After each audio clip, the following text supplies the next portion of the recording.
I got a chance to interview Zsolt Pata. He is a filmmaker, and get ready, he's going to start telling these big stories about these ancient civilizations. Here we go. Excited to have Zsolt on the show today, and we're going to talk about some very interesting things that could be of big interest to you. Welcome, Zsolt, to the show. How you doing, man? I'm doing great, man. Thank you. It's great connecting with you. I appreciate you having me on. So, man, tell me a little bit about your journey, and why you're here today. Let me just start this year with everything that I've done up until now. I was living in California. I have 2 kids and recently divorced, so I was separated. Had to kind of take a break because we were all living together, and it was to say it bluntly, a very toxic environment. So I was like, I'll come out here to visit my folks on the East Coast where I went to high school in Connecticut. I came back here. I was going to give myself 2 months, because I lost my job back in November. So I was looking for work, and then I got scammed thinking I got this job. And that's a whole other story in itself. I was pretty much like the rug was just snatched out under me, and everything was kind of like falling apart, so I'm at like this crossroads, but going to the work that I've been doing, I was like, wow, that's the only thing I have besides my kids. It's like, I got to do it for my kids. So I was like, I got to take a break. I'm going to go back home to the East Coast, visit my folks, and then do this presentation, and I had to kind of like clear my head because there's no way that I could do that work and focus on the work, all the topics and all the things that I'm talking about. Because my ex-wife, when I talk about this stuff, she's like, God, here we go again, Yeah, I think that your frequency is raising. And if you're in this relationship and your partner's not raising with you, it's going to look like a different world. Yeah, so it's amazing how it changed through the years, When you talk about this, what is your foundation of this? What are you doing? What are you going to talk about on stage at Neil's convention? It's an online conference, so I'm going to talk about the films that I did, which is on my website, which is going to be premiering at the end of this month. It's basically talking about that, but I expanded on it.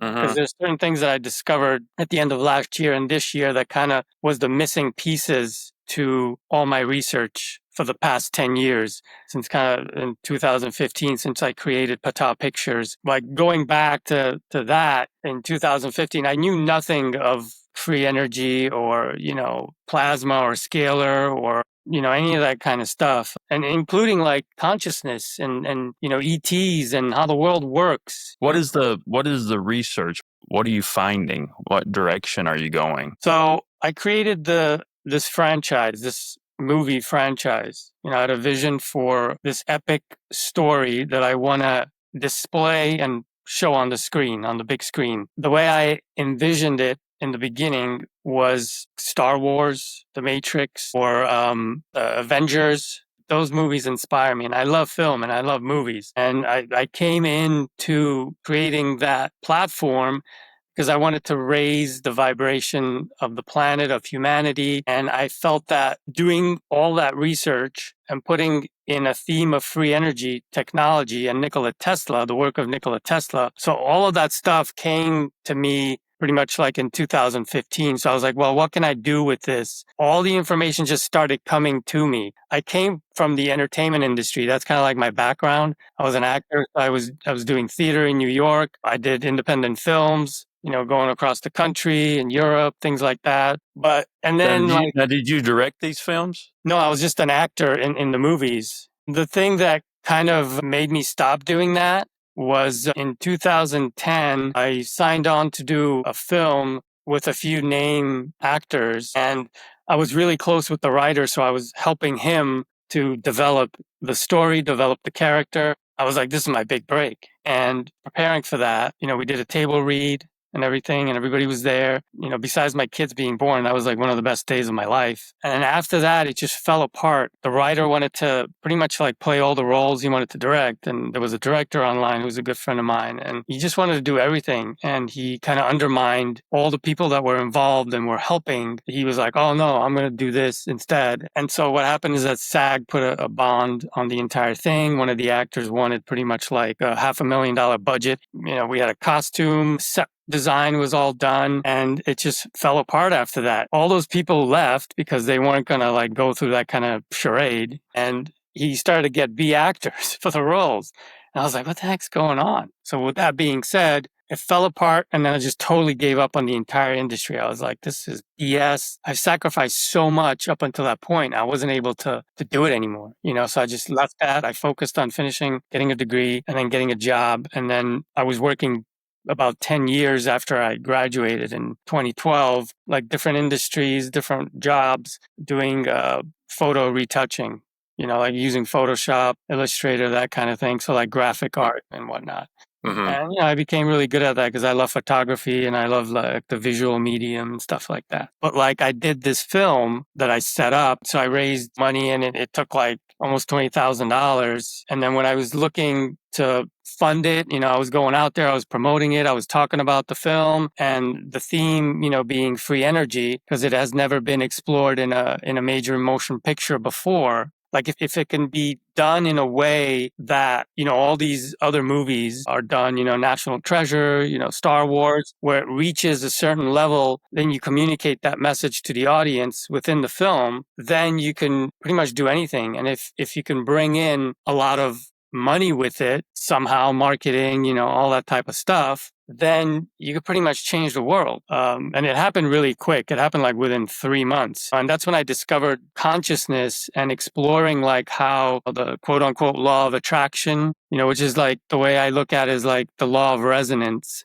So I was resonating this feeling within me and I was just going for it. So that kind of like separated my ex-wife and I's relationship because she was like, you did what? That's when we kind of started going, more separate and, Separate ways. Our communication kind of started to break down. And fast forward to like 2017, 2018, I was doing more research into like the ancient world and how I would expand the story that we had created with like a 2-hour first film.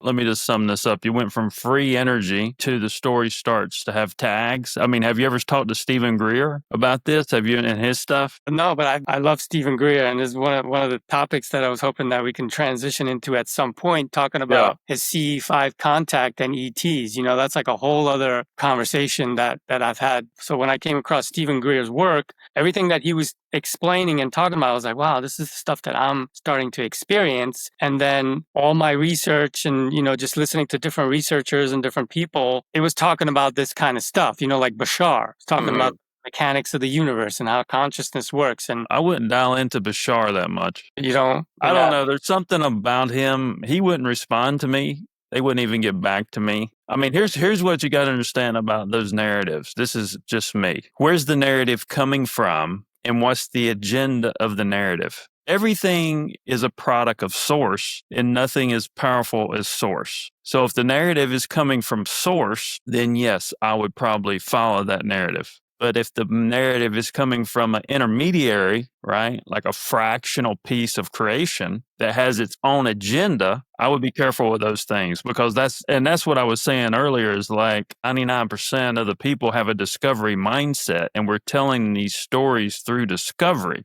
If they got to learn creation and understood creation, you can get to these answers quicker because you know how creation was made. You know how God created everything. I think when we talk about some of this information, I think we're not going back far enough because creation started 4.6 billion years ago. Yeah, it's pretty old. It goes back quite a bit of time. I feel like in our bones, in our DNA, all of that information is enfolded within us, and it's also available in the field. Yeah.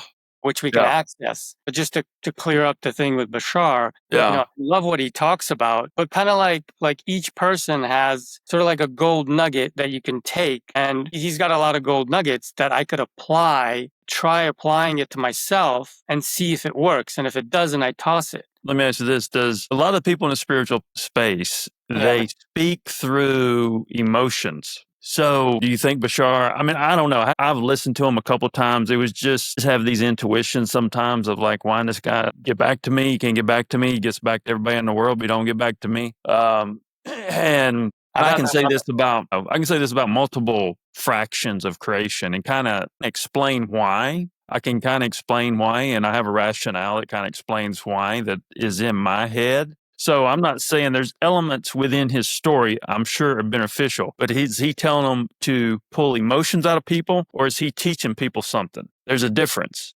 So if you see a spiritual advisor who's selling emotion, and I don't think that's worth a shit. I think that's Mind Valley. The whole damn thing sells things on emotion. What are they really teaching people? If you sell on emotions, we're living in an emotional society. You're only making the problem worse. Yeah.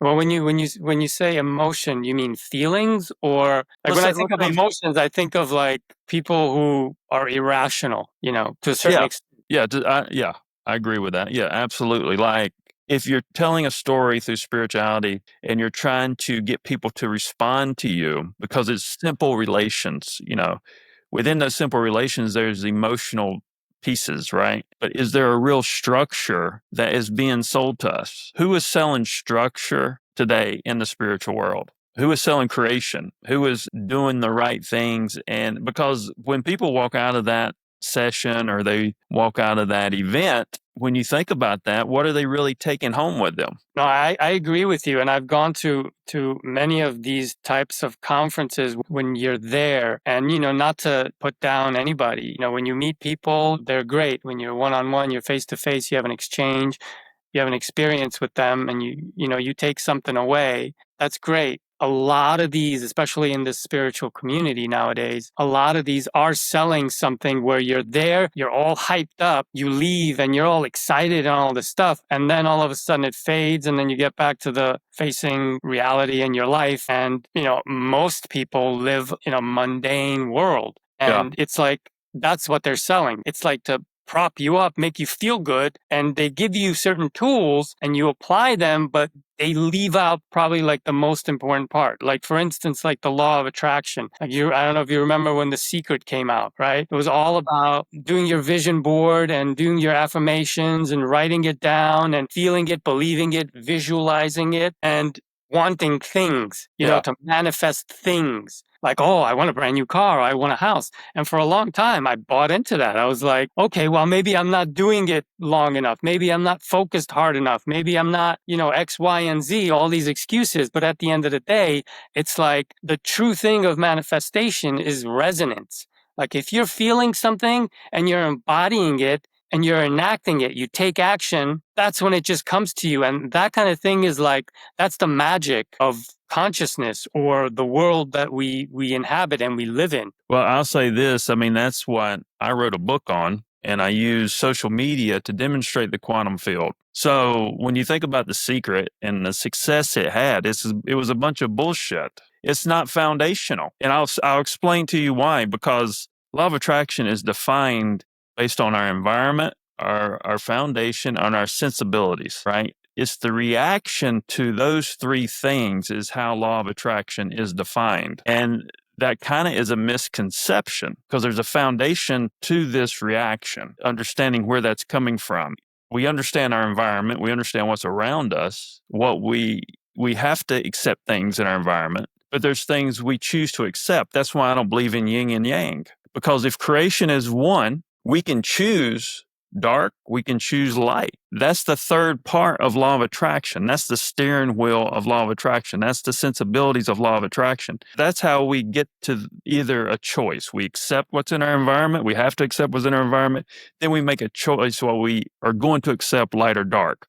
Right. Now let's back up to the foundation. In a human being, the foundation is your non-conscious. So that's what The Secret was really talking about. Is your non-conscious has an innate direction before your sensibilities kick in. You mean subconscious? No, non-conscious. So how do you you're a non-conscious being when you're born and you have a direction, right? And we have all this information. We have all this information already. So we know what day you're born, we know what time you're born, and we know the birth date. Yeah, so just like astrology kind of thing? Well, just by that information, we're just focused right here on the foundation. Your non-conscious is what you're bringing to the table, what you're made of, what direction are you going without the steering wheel of sensibilities. And this is one thing the East got right is feng shui. So just by our birth date alone, and I talk about this all the time, just by our birth date alone, we know the direction for success. We know the direction for relationships. We know the directions for health. We know all our directions, which way to go. So you think it's predetermined by that? It's predetermined by your birth date. Interesting. Right?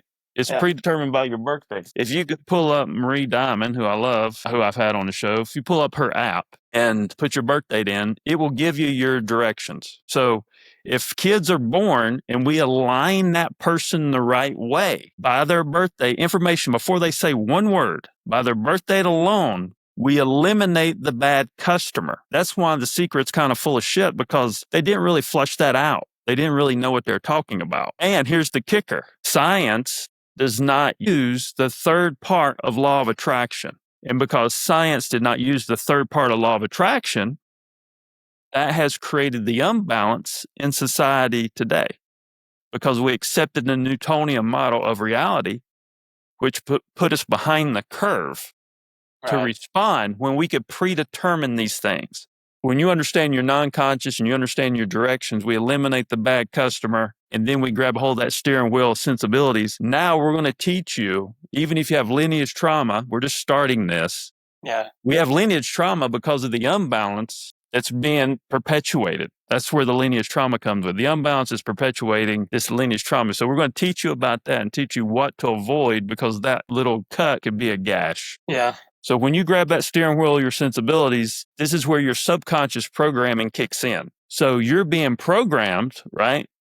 Uh-huh. You're accepting your environment. You have your innate direction based on your birth date. And now, whatever we're doing with this steering wheel, this is where our programming comes with our subconscious. Then when we get to a certain age, we start responding to things with our unconscious bias based on that programming when we grab that steering wheel. And the only scientists that will acknowledge this are neuroscientists. They're the only ones that will acknowledge this. They're the ones that are got a crack in the armor. They will acknowledge that science only includes, like, what does science say? They want a location that is closed off. I don't know what the wording is or whatever, but they want that type of location if they do any type of test. That's not real. That's not the real world. We can predetermine everything, but we're sitting here going through this land of discovery because science fucked up the whole system. Yeah, I mean, it's pseudoscience. Our science model is completely based on programming. The physics that we recognize is a false realm of physics.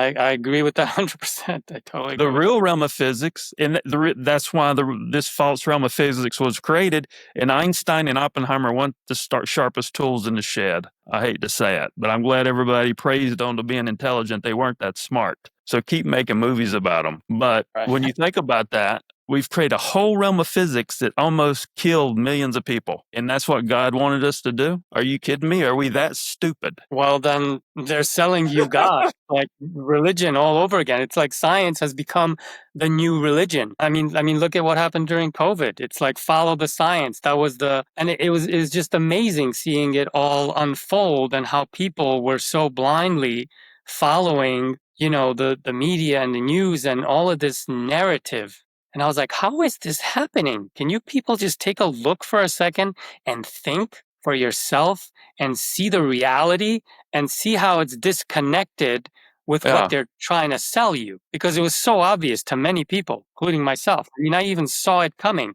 That was one of the topics that I put in the film in 2015, the vaccine thing, but that's like a taboo subject now. You talk about it. If you think about it, this is the first time that wag the dog didn't work. Oh, yeah. It's not nothing new. Right. They've been doing the same shit for hundreds of years. We've been brainwashed to death. Yeah, I mean, that's pretty much my main foundation that I'm standing on. If we're to get to that, is like, what am I trying to put out there to expose all of this corruption and put it together, like connect the dots. So that's one of the things that I came here to work on, is this presentation and in my films. That's pretty much like tying together how there's only one thing going on, and Tesla had it right. Nikola Tesla. Why is this not being taught in school? Oh, because the same people who fund the pharmaceuticals, funded in creating the education system, and the colleges and all of that stuff. It's the same people that are behind these events, like the banking system, the bankers, all wars are funded by the bankers. In 2017 and 18, when I was looking into the whole 9/11 thing,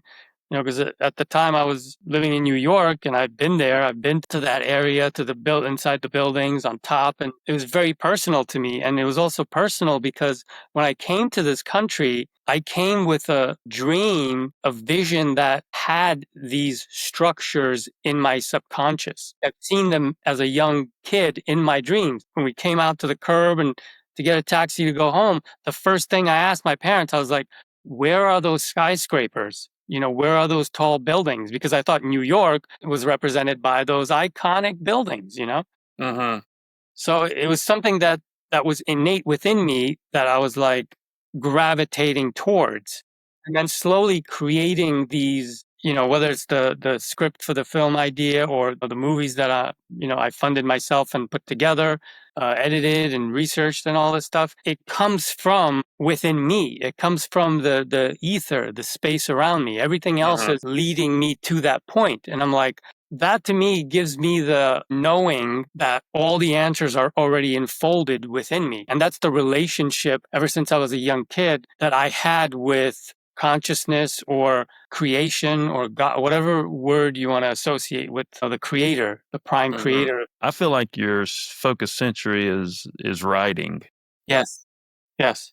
It is. That's where I started. Like I've journaled religiously, and that's what kind of drove me forward because I was exploring everything. I was exploring my potential. I was exploring what dreams are. I've written, journaled since 1994, right out of high school, and I've kept these diaries that I've pretty much all my experiences and all of these experiments that I've done with self-awareness, with consciousness, I've marked them down. So like when something happens, because a lot of like different phenomena has happened to me, including like a couple of weeks ago, which I cannot explain, but it has to do with like the relationship that I've built. I'll give you an example. I saw a picture of Nikola Tesla on November 3rd, 2005. And this was the first time I saw a picture of him. I was flipping channels and it was on this National Geographic show and it was the end of it. And then it just showed his picture and then his name and, his birth dates and stuff. When I looked at that picture, I was like, what that's a picture of me. Like for some reason, I saw myself in that photo. It was the weirdest feeling ever. And I didn't know what to make of it in that moment. But it's almost like I recognized the entirety of the universe within that moment, like unfolded. And then I saw all the timelines and I knew that there is no such thing as time, that somehow past lives and parallel lives, it's all connected. It's all one thing. It's almost like I see myself in my brother. I see myself in my neighbor. I see myself in you, have compassion for this person because in a way we are all one. It's like Ubuntu. I am who I am because of who we all are. After seeing that, a month later, I was guided through a dream to go to this random bookstore that had these like occult books and stuff like that, which I loved reading because I was into reading about spirituality, Buddhism, shamanism, and I was practicing shamanism and like sitting there and going into a trance, and seeing what comes, almost like allowing myself to experience and feel what I was feeling, and then kind of like magnifying the outside world to reflect that back to me. In doing so, that was like a test of what my abilities and my strengths and weaknesses are. So then I picked up this book. It was on Egyptian magic and it's called How to Enter the Body of Light and Travel About the Magical Universe. So I read that religiously and all of these things that it was talking about I was so excited by it because it allowed me to move forward, with doing these experiments on myself. My dreams, writing it down, having experiences, in my outside world, like when I was going to work or when I was, meeting friends or whatever I was doing, I used that as the opportunity to test out manifestation techniques, or the will, consciousness and the will to drive, you forward and get to see what you see in your mind, to see it on the outside. What I loved doing during that period was going out to the night sky and looking at the stars. And every time I did that in that space, in that the way I felt in this place when I was sort of like in a trance, but it wasn't like, going to sleep kind of trance. It was more like excitement. I was like really excited and really focused, as if like I was communicating with the universe all the time. Every time I went up, and this happened for years on end, like a couple of years, consecutively, where I would see shooting stars all the time. Every time I went out there, like 7 to 10 to 12. And I started to think like, oh, wow, this is really fun. This is awesome. But I didn't really think like, oh, what it means. It was just like, I kept going. And then I started to explore my dreams to see if I could be awake in my dreams. And I accomplished that too. I mean, there were days whereas like everything was continuous, like my day and then my dream, I was awake in the dream and then I woke up and I was in the same mind frame. Like I saw myself in my bed, I saw myself sleeping, and it was so exciting to like live life like that, where there was it was unlimited, it was limitless. Consciousness is unlimited.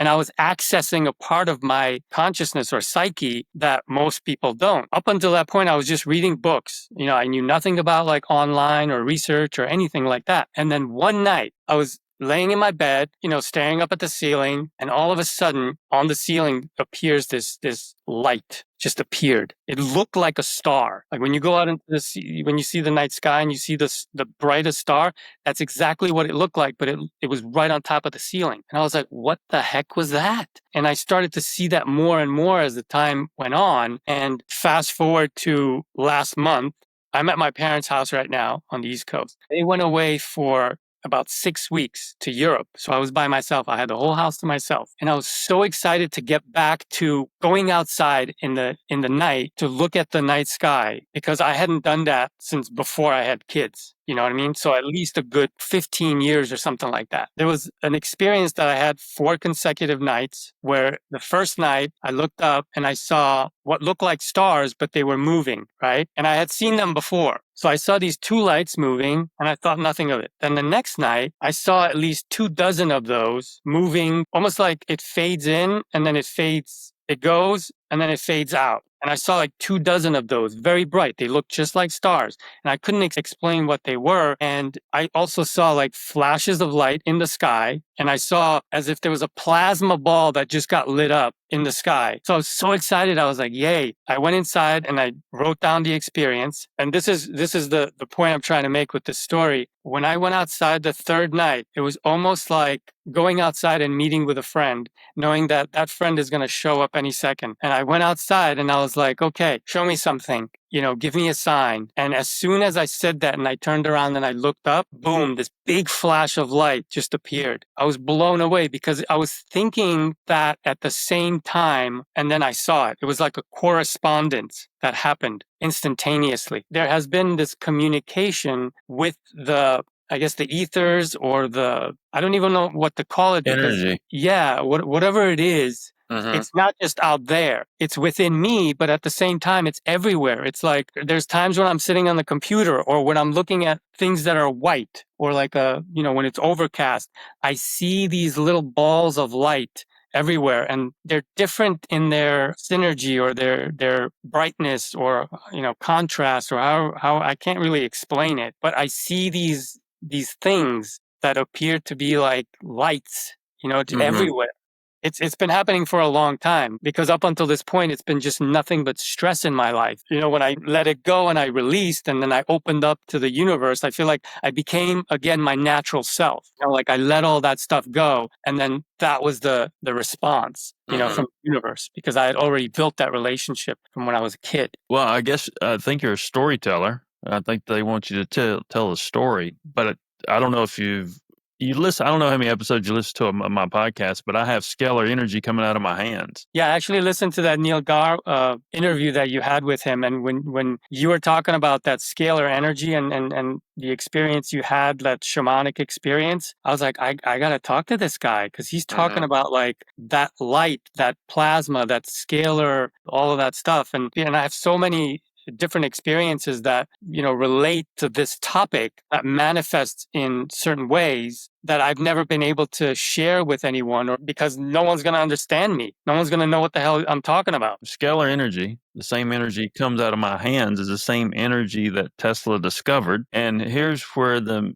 misdiagnosis is of lightning. Lightning is the same energy. So if you look at the ampage of lightning and the ampage of electricity, it's two different things. But we identify lightning as electricity. It's not. It's part of the scalar energy. Yeah, when you look up the work of Ben Franklin, and when he did that experiment, it says that he thought that lightning and electricity are the same thing. So, that's like misleading if you don't know. And you just looking up online, but who knows if that's what he was really thinking. And another aspect of that is like storm systems. Ever since I came here and started to do this work, like when I finished my first draft of this presentation that I put together for the conference that I'm going to be doing on July 19th, and I shared with Neil just the other day, the focus was on lightning and connecting the dots from ancient times to modern day as like electric events, like things that have happened in the past. Here's the evidence, and the way I look at that evidence and relate to it is,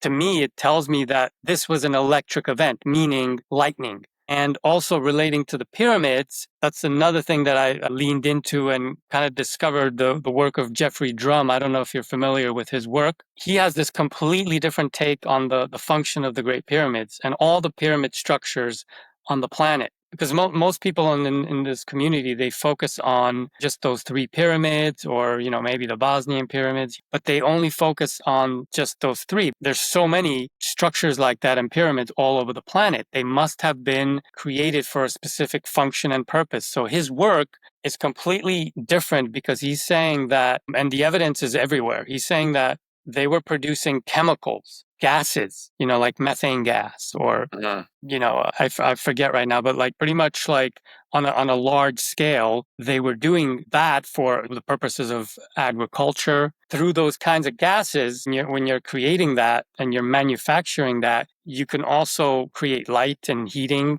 and use that. When I'm talking about like the ancient structures and the destruction specifically, because when you look at the destruction, I find the same evidence that is in the destruction of the towers, the Oklahoma City bombing, the building, and the cars, and what you find on the ground, and also these fires that have been going on. I started investigating in 2018 because I started to notice something was very peculiar about them. It's not global warming. It's not, any of the narratives that they're trying to sell you on it. So that's when I really started to look into it, and then kind of connecting the dots. And what brought it together for me was the work of Nikola Tesla, because in the 1930s, I started to look at all of the newspaper articles that he describes, Death Beam, the machine that he invented to make war obsolete. What he described was exactly the destruction we find on these places, these events. And it also correlates to the ancient past and the destruction that we find there. So like all of this I put together in this presentation. And when I was doing it, I was sitting down and I was editing the last piece of video. All of a sudden I'm sitting there and like, what is that sound? Because it was very quiet at 2:30 in the morning. Sure enough, there was a lightning storm that just started to happen. So I feel like I have this correspondence with lightning and storm systems. All of that has energy potential that is influencing your life and who you are and what you come in with. So it's like I feel that with nature, I have this harmonious, symbiotic relationship that I can influence it and it influences me, and it influences everyone. And, we all have that capability within us. It's just how much we pay attention to it, how much we, experiment. Maybe you're a specialist or something to figure out that alignment for humanity. Because I'm all about alignment. How do we align things the right way? What's the structure of that? What's the benefit of that structure? I mean, and you talk about the pyramids too. I do think there was a good and evil at some point, because if you look at some of the pyramids, there was some pyramids that had some dark like representation with the symbolism, and then there's other pyramids that didn't. I think there may have been some kind of battle there. I'm not sure that they necessarily wanted to create gases, if you will. Now, if there was an entity that maybe wanted to offset that, and like this kind of goes back to creation. I came up with this thing that God created everything by fours, right? He had 4 powers. There's 4 parts to the universe. There's 4 terrestrial planets. There's 4 gas planets. There's 4 parts to the Earth. And all this is linear. So this is kind of, creation is linear, and it speaks to what you were saying about the time thing. I can show you how it's attached to our pineal gland of Earth. Is attached to our pineal gland because that's God's data center, right? So there's 4 quadrants on Earth. So when I was told my bloodline was from John the Baptist, and people told me I am John the Baptist reincarnated because I have the healing energy. It comes out of my right hand. I can push light energy through your crown chakra throughout your whole body. But there's 4 quadrants, and there's 4 sphinx in each of the 4 quadrants of Earth. So really the one area in Egypt is just one location of a spiritual location. There's multiples, and this is foundational. So even if you look at, this is where science speaks against itself, right? And you look at America, and you look at the Precambrian era, 4.6 billion years ago, you look at how developed the Blue Ridge Mountains are. Then you have Lake Mead area, Hoover Dam, all that, beginning of creation. Montana megaliths, beginning of creation. Niagara Falls, the pineal gland, that is the third eye of this quadrant of Earth. What's funny is the definition of Niagara Falls is the same as the pineal gland, what it represents. So then you take the creation, the four quadrants, right? Each had one river flowing into creation, which is the Atlantic Ocean. So you have the highest point in Greenland, the highest point in Antarctica, and then you have the Blue Ridge Mountains, Lake Lure, North Carolina, and then you have the Atlas Mountains. That's the 4 corners of the world, and each of those 4 corners of the world represent a pineal gland for that quadrant. So each quadrant had the same structure of creation, and the same people made each quadrant in a linear process. So think about that structure. And I've been told there's 53 civilizations. So 4.6 billion years ago, let's say God has done this 53 times. How many people did he piss off that didn't get fully created the right way? Because everybody's coming back to figure out divine creation. And there's not enough body. All these other civilizations don't have enough bodies for their souls. That's where the science projects come in with the ETs. Interesting. Right? So I think the ETs are specific to certain people. Here's another thing, absolutes. All these absolutes that we're putting out in society. If you read the Bible, absolutes don't work. And I'm going to go back to the pineal gland. Absolutes don't work. So quit putting these absolutes on top of everybody, and then understand that, all right, 53 civilizations, we've done this before. There's a lot of fractions that have come out of that.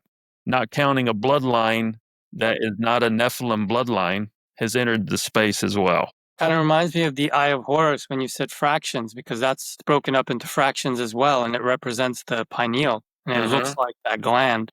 So we're going to go God created the universe 4 powers. The universe is in 4 parts. We have 4 directions. We have 4 gases, 4 parts to your heart, 4 parts to your brain. Now, when I found this information out about the pineal gland, when I looked at you talk about the eye, you just said, in the way the Egyptians represented it. So if you look at that bone that's represented, it's in our head, our pineal gland bone. You put that pineal gland bone on a flat surface, it's a 1/4 slant. That's and the angle matters. The angle matters. It's a 1/4 slant. So that's why that's God's data centered. So here's a rationale and structure. You want to be spiritual. Everybody doesn't have this ability. It's focused sensory. It's not an absolute. First, you got to decalcify the pineal gland. Then you have to understand where your focused sensory is coming from. And that is your ability. Everybody doesn't have the same focused sensory. I can agree with that. Right? So that is where it starts. Decalcify, understand your sensibilities. Guess what? Now that we're decalcifying, we're teaching people about their sensibilities and to find their focused sensory and their alignment. Guess what? We're plugging sensibilities back in to humanity and completing the 3 parts of law of attraction, because that whole part has been totally chopped off all the way to the calcifying the pineal gland. Yeah, there's definitely been a great effort made to with fluoride. And that's just to start off the programming. Every aspect of society is it's like a program on top of a program. So And I think you need to figure out what system your specialty is, because there's a binder. And going back to law of attraction, is this like this lady told me that ether was was the fifth gas. Ether is not the fifth gas. Ether is the binder of the universe, and there's three parts to ether. There's a linear system. So now let's go to the planetary system.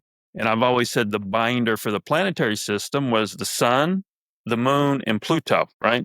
And I never read anything on this. I said, I bet you there's an ether element to those three places, Pluto, the moon, and the sun. There was. Then I looked at law of attraction. Law of attraction is the binder in our reality, in our system, and how we live our lives. That brings the alignment together. Ether brings the alignment for the universe. There's three parts to ether. The sun, the moon, Pluto is the binder for the planetary system. Law of attraction is the binder for humanity. I had these guys want me to do this grid work, and they want me to do this grid work did it in Lake Lure. I did it in Bermuda. Now they want me to do it in Trail Ridge, Florida. So my understanding that this area, Atlantic City, is the center of the earth and part of where creation has been taking place for billions of years. That triangle is the binder for the grid system of Earth. It's sort of like the chakras of the earth, or little like, points of the earth. Yeah, like those three places are like the concentration of the crystal system that gives the earth energy. Beautiful. That's the binder. And what makes sense of that, when I went to Bermuda 2 weeks ago, I went to Bermuda and went to the NASA facility and grounded the area. And it was very symmetric. I found a face. I put the video up on my Instagram. I found a face, because I asked God, I said, God, show me something. And I saw a face in this thing, and you can see it. I got a video of it on my Instagram. I think there's some type of, maybe you're on the earth grid. I don't know. Maybe there's another system I don't know about. But if you're being pulled to this energy, this energy piece, is there a binder for 0 point energy? And how, I think if you understand if there's some type of binder for the energy, I don't know, maybe there's something within that. Because I think if you can understand that system, there might be a way to, going back to the pyramids, control or understand how this energy moves on Earth, because Gaia is a system. Yeah, and since you brought that up, it reminds me of the telluric currents as that energy system that's within the earth. And a couple of weeks ago, I was in this meditation in the backyard, and this has never happened to me before. So sometimes I look at the sun, and I close my eyes after I can't stare at it anymore. This day, it was around close to sunset, maybe like 5-6 o'clock or something like that. So a few hours from sunset, I was looking at the sun and it wasn't so strong. But after like 20 seconds, I closed my eyes. And then when I opened my eyes, I saw what to me represents the telluric currents, because I saw it was like this green plasma thing. It was moving like this, and it was moving like this, and it was on the ground, and it went up to the trees. And then when I looked at myself, it was like coming up. It was like coming up on me as well. And it reminded me of that aurora borealis. It looked just like that, and I was able to see it all over in everything that was natural. So I equate that experience with, this must be the energy, like what's described in, as a telluric current, this natural energy system, which all of those structures were built specifically on those nodal points that you are describing. I didn't want to discredit the guy's his work or whatever, but I think the pyramids were there for alignment. I think it had multifunctional, and I also think that depending on how far you go back or at what time period or what civilization, that also plays a part in it. I mean, there's dimensions on top of dimensions, because if we're to talk about it in linear ways, then we're doing exactly the same thing that we were taught in school, that life is, there's the past and the present and the future, and everything is linear, and we're the most advanced today. It's like, that's such a, horse crap. Sorry to say, but yeah, I mean, I feel like there's these different, and to going back to your point earlier that you were saying, there's certain things that happen many, many different times. There's people that say, oh, the Atlantis, there was a destruction that happened. This is the third time that, so-called Atlantis happened, or the Great Flood, or a deluge or something. I think it's happened 53 times. Yeah, so it's like I'm totally on board with that because it's a Yeah. possibility, you know? Yeah. Possibility if you look at it non-linearly, that Yeah. everything you can imagine is possible, you know, Well, because consciousness is it's nonlinear in a sense of time, but it's linear in a sense of creation. It's yeah, I done feel like it's unfolding. Yeah, like it unfolds, you Yeah. know, with the illusion of time because we have to grasp onto something to come here to play this game. Yeah. And without that, we might as well go back into spirit. You know what I mean? Well, here's my rationale about why those three places make sense of why that's the concentration or the binder for the grid system is when I went to Bermuda, all tides and currents in there. So there's still a little bit of a current. There's a Yeah. little bit of a tide because of the unbalance. But if the grid system was completely balanced, there would be nothing there. That's where the tides and all currents would end to that center point of Earth. Because if you look at the boats where I stayed, I mean, those boats just sit there on the water. They tie them to the bottom, and there's no waves, nothing. They just sit there. So that rationale makes a lot of sense as well. You kind of remind me when you're talking about that you were called to kind of go to these places to ground. Are you familiar with Matthias De Stefano, his work? Mhm.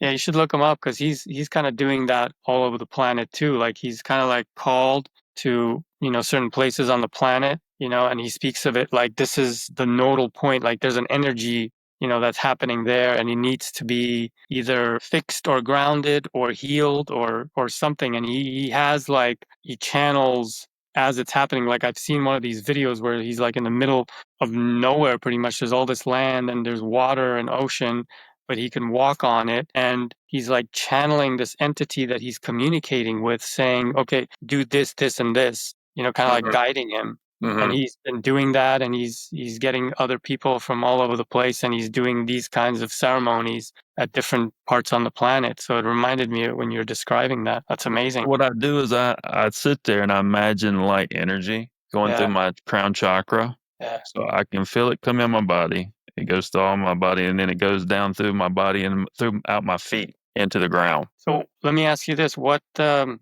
prompts you at first to go to a certain place at a certain time? Like, do you have a dream? Does it come into your head or? Well, I don't know. I just end up and I talk to people like you and I learn stuff and I pick up pieces of the puzzle and I do my research. Like I'll talk to 5 or 6 different people and just make sure the rationale makes sense because everything I talk about, I feel. Like I said, I have this, I have this scalar energy coming out of my hands and my body every day, so it's a lot of energy. It's a lot of energy that I have to deal with on a daily basis. So if I didn't feel it, I wouldn't do it. But I feel everything I do and talk about. You also do healing. I like from that interview with Neil, you mentioned that you have healed certain people, or you place your hand on top of their head, and That's what they tell me.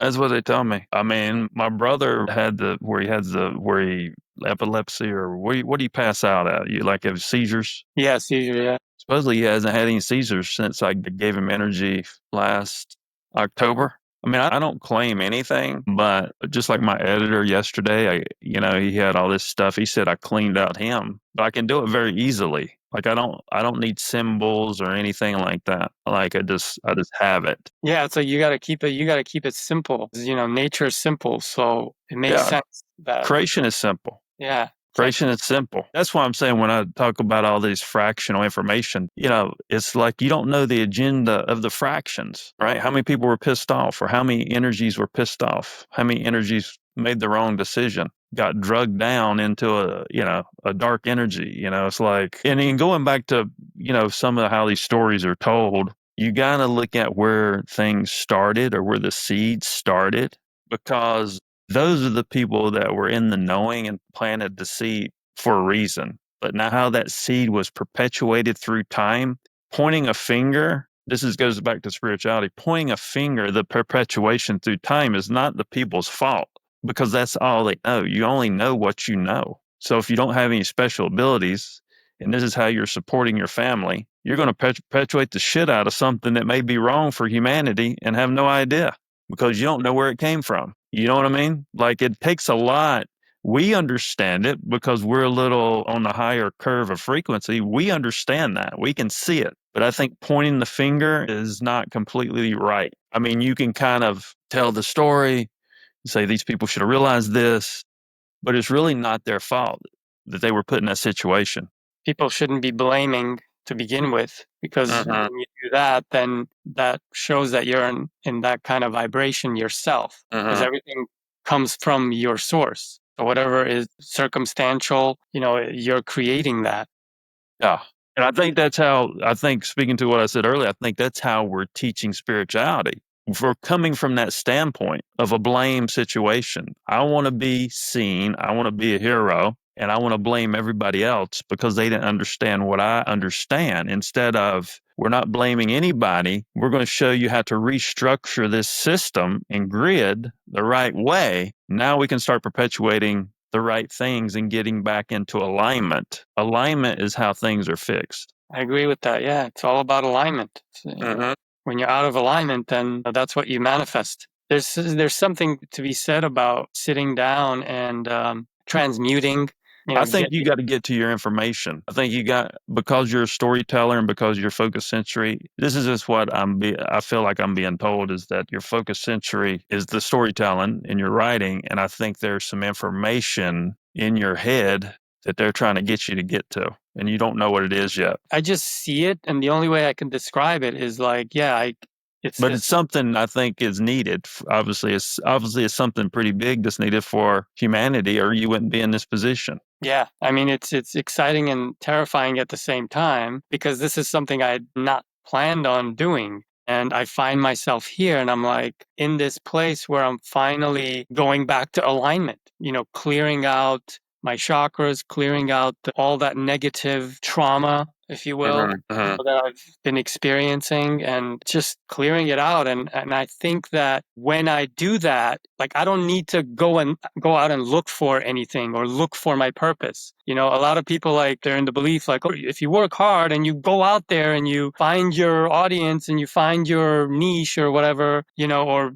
all of this BS. You don't need to find your niche. Your niche will find you. Do you? Yeah, exactly. So it's like, that's the first thing that you got to do, is alchemize yourself, or like, go into that space of alchemy, and you transmute anything that is not serving you. And then in that space, you're relaxed, and it just flows from you. You're right. As a writer or a storyteller, as an artist, I want to combine all of that and put my best foot forward, with all the research, with everything that I've learned in the past 10 years, and put it out there. And because I love going to the theater and I love movies, I love being in the background. I mean, where it's like, yeah, I created something and here I'm presenting it to you, come to the screening or whatever, and let me show you what I got, that kind of thing. Listen to my story. So I feel like that is my big mission, is to achieve that. This earth plane, I have to use money, obviously, because that's how the system works. I think the more you find yourself, the money will come. You got to figure out, I think you figure out who you are. Yeah, that's been my biggest challenge. Is the finance. There's something in that is like a hurdle to my progress that I need to overcome, or I need to step into, where it just comes the way I imagine it. Because without that, there's no way I can do a $20 million picture or a $30 million picture and put it into the movie theaters, or, on Netflix or any of those platforms.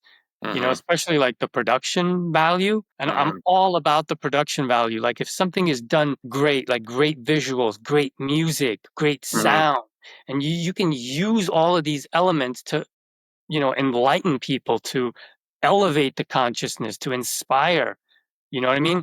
And in that process, you could also change systems.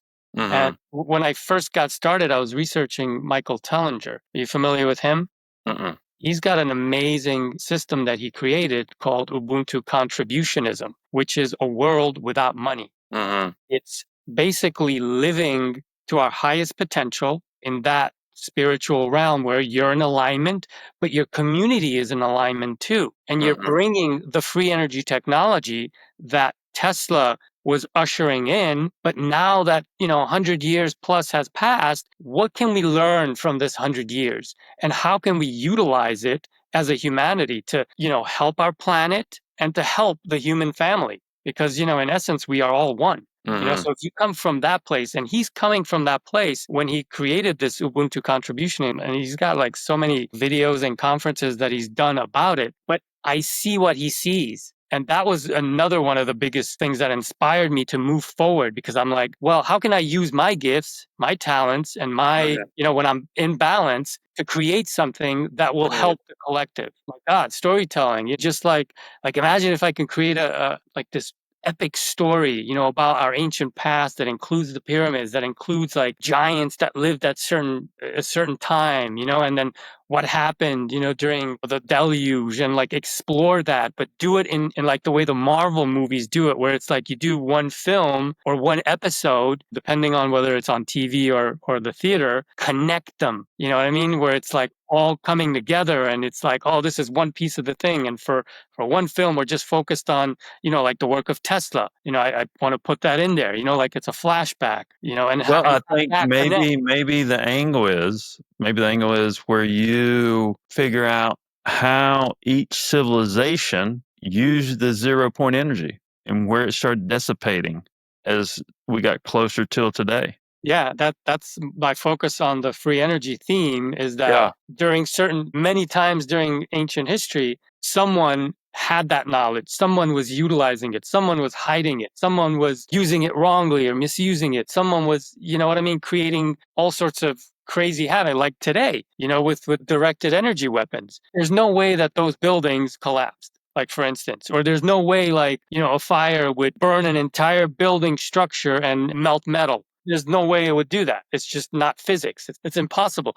So it's like when you connect it in that way, then you can like go back to history and use that knowledge and kind of like wrap that information within this beautiful story arc, and then like support it with, a story just like, Star Wars, make a whole bunch of movies, or the Avengers, or the Matrix, or all these like huge blockbusters, but I want to create it in such a way where it has nothing to do with Hollywood, nothing to do with that system. Create it on my own with people who are aligned on the same mission and have that same vision and want to come on board and support to change the world for all of us. And then whatever money comes out of it, or whatever wealth is generated from it, you put it back into helping people, helping communities, creating these kinds of communities like Michael Tellinger is talking about with Ubuntu contributionism. It's like it's never been done. So it's like, okay, well, why not do it?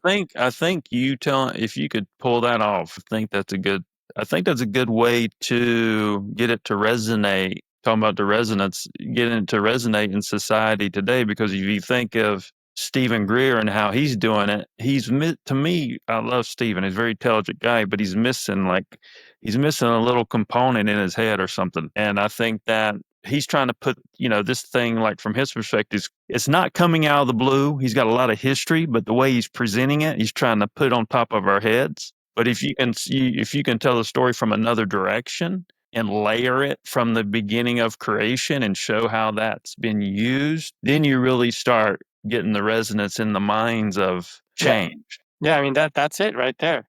Yeah, I agree. Right there.